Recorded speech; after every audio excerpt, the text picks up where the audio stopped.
Harga bawang merah di sejumlah pasar tradisional di Kabupaten Tulang Bawang terus mengalami kenaikan. Seperti terpantau di Pasar Unit 2 Banjar Agung pada Minggu pagi, harga bawang naik lebih kurang 20% dibanding pekan lalu. Menurut para pedagang, sejak Lebaran harga bawang terus meningkat setiap harinya. Bawang merah asal Brebes kualitas super yang mengalami kenaikan harga paling tinggi. Menurut pedagang, kelangkaan barang menjadi penyebab utamanya. Harga bawang merah Rp40.000 per kilogram, bahkan bisa lebih di hari-hari tertentu. Padahal saat Lebaran harganya Rp30.000 dan bahkan sebelum Lebaran hanya sekitar Rp20.000 per kilogram. Paling mahal bawang merah apa? Brebes yang paling mahal. Sampai berapa harganya? Pasaran itu untuk pengecer itu rata-rata 42. Itu yang Brebes ya? Rata-rata. Itu yang bagus, kalau yang kecil ya lain lagi. Beda lagi. Kalau harga sebelumnya? Ya. Harga sebelumnya berapa?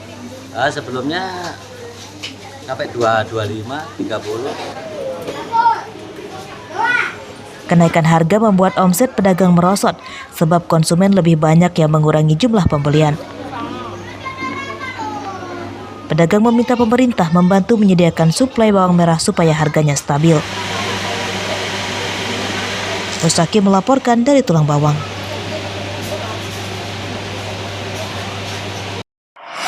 Untuk itu kepada beliau kami persilakan. Wali Kota se-Indonesia yang menghadiri hari ulang tahun ke-22 Asosiasi Pemerintah Kota Seluruh Indonesia atau APEKSI di Bandar Lampung mendoakan putra sulung Ridwan Kamil yang tenggelam diketemukan selamat dan sehat. Putra Gubernur Jawa Barat itu dikabarkan tenggelam saat berenang di Sungai Aare, Swiss. Korban berada di Swiss saat sedang mencari perguruan tinggi untuk melanjutkan sekolah S2. Kang Emil, Pak Ridwan Kamil mendapatkan cobaan musibah. Anaknya hilang karena hanyut di sungai di Swiss pada siang kemarin dan sampai saat ini masih dilakukan pencarian. Marilah kita berikan doa yang terbaik, insya Allah ditemukan dalam keadaan sehat walafiat. Berdoa dimulai.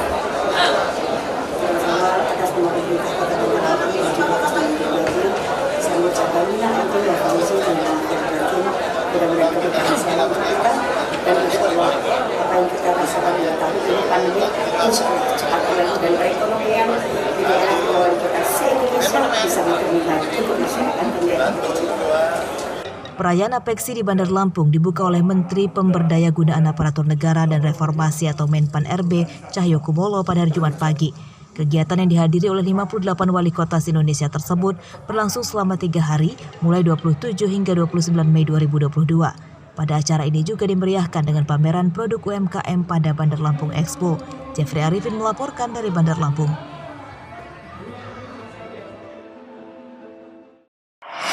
Yang kembali kami ucapkan selamat datang kepada Wali Kota se-Indonesia Minggu pagi goes sepeda keliling kota Bandar Lampung. Kegiatan dimulai dari kantor Pemkot Bandar Lampung menempuh jarak sekitar 5 km dan berakhir di pusat kuliner Taman UMKM Bung Karno. Di sebelah kiri, ya. Berhenti dulu, oke, yes. Ada, oke. Peserta goes kemudian berburu jajanan serta melihat produk khas Lampung seperti kain tapis sulam usus khas Bandar Lampung dan songkok berlapis tapis Lampung. UMKM ini seperti apa sih, Pak? Saya kira bagus sekali di tengah pandemi COVID-19 yang sudah 2 tahun. Mungkin tentu masyarakat mengalami kesulitan, mudah-mudahan ini momentum. Ya, sebagaimana ulang tahun APEKSI ke-22, menjadikan ini sebagai momentum untuk kita bersinergi dan bangkit kembali menghadapi situasi yang ada. Apa ya, kelapa yang gel itu, mudah-mudahan nanti bisa saya bawa ke Kendari untuk bisa jadi oleh-oleh dan menjadi nanti produk yang bisa mungkin siapa tahu disenangi juga di Sulawesi. Lampung terkenal dengan keripiknya. Tentunya Kota Palu juga bisa mengenalkan bawangnya. Tentunya dari hal seperti itu kita membutuhkan hubungan kerjasama. Seperti itu.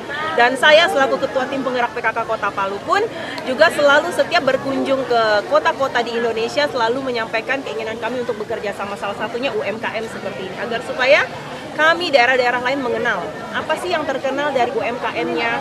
Contoh Bandar Lampung, kain tapis, keripik, dan lain-lainnya. Kehadiran wali kota seluruh Indonesia ini menjadi berkah bagi para pedagang di Taman Bung Karno. Dagangan mereka pun cepat habis terjual.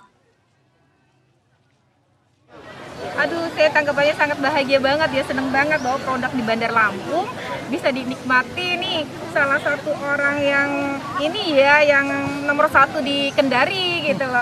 Ya, saya sih berharap mudah-mudahan bisa kerjasama di Kendari loh. Pusat kuliner di Taman Bung Karno, Bandar Lampung buka setiap hari Sabtu dan Minggu saja. Waktu operasional pasar dibatasi dari pagi hingga pukul 10 siang saja. Pengunjung teramai di taman ini biasanya warga yang sedang berolahraga dan peserta Car Free Day. Jeffrey Arifin melaporkan dari Bandar Lampung.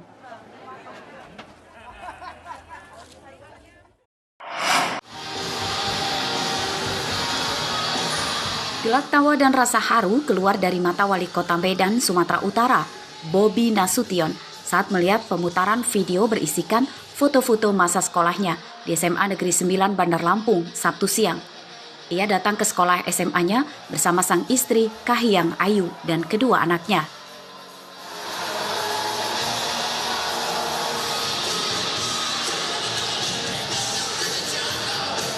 Menantu Presiden Joko Widodo ini merupakan alumni tahun 2009 SMA Negeri 9 Bandar Lampung.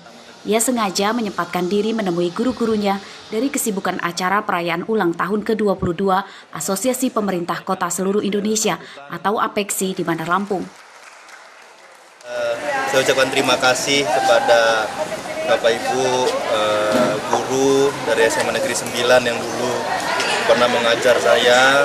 Saya ucapkan terima kasih, saya bisa seperti ini tentunya karena didikan, bimbingan dari para guru yang ada di SMA Negeri 9, bukan hanya secara ilmu pengetahuan, tapi secara karakter diri juga banyak terbentuk dari SMA Negeri 9 ini. Itu. Bobi Nasution ke sekolahnya dengan mobil yang dikemudikannya sendiri. Buah tangan yang dibawa Bobi akan memperbaiki pagar dan masjid sekolah. Jeffrey Arifin melaporkan dari Bandar Lampung. Hati Pak Wali Kota.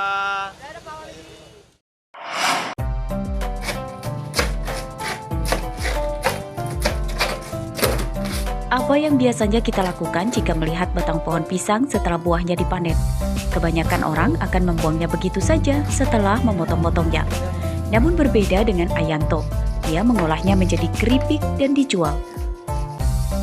Ya, itulah usaha yang digeluti Ayanto, warga desa Mekarjaya, Kecamatan Gunung Agung, Tulang Bawang Barat, sejak pandemi menyerang 2 tahun lalu.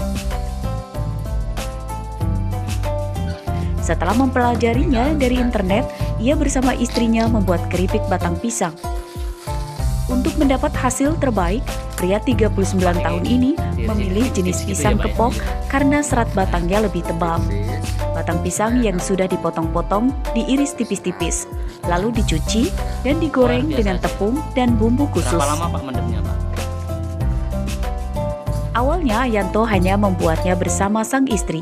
Namun kini ia sudah bisa mengajak tetangganya bekerja dan bisa membantu perekonomian mereka.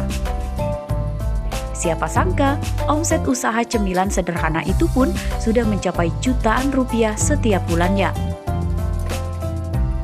Hanya dari pisang kepok, batang pisang kepok. Untuk pemasaran Pak, kemana aja nih Pak? Pemasaran sudah alhamdulillah sudah nyampe ke kabupaten di saat event-event pasar dan di swalayan-swalayan seputar. Berapa tenaga Pak yang bantu usaha sampai ini? Yang membantu ada 5 tenaga yang membantu kita. Keripik batang pisang digemari banyak konsumen.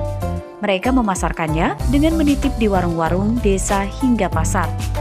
Mereka kini sudah bisa produksi ratusan bungkus per hari dengan harga Rp5.000 hingga Rp10.000 per bungkusnya.